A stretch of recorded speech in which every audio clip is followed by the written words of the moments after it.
Pietinė kronikos pagal Rimanto Kmitos romaną sukurtas filmas galiausiai pasiekė Lietuvos kino teatrus, tai pakalbėkime apie šį filmą.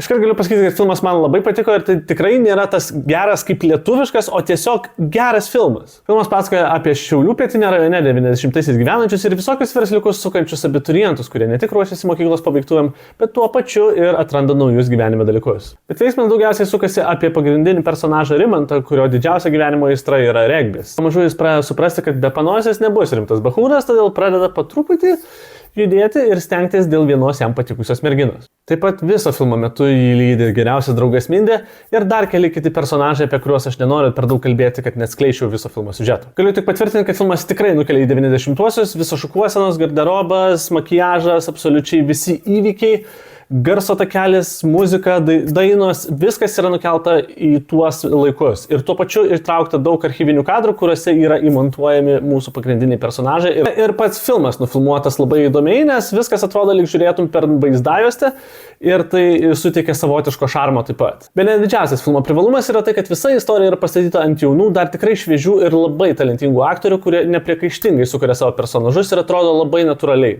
Tai tikrai labai juokingas filmas ir galėčiau sakyti net vienas kokybiškiausių pastarųjų metų lietuviškų filmų, tad labai rekomenduoju pasižiūrėti. O jeigu jau matėt Pietinę kronikas, parašykit komentaruose savo nuomonę ir nepamirškit manęs pafollowint.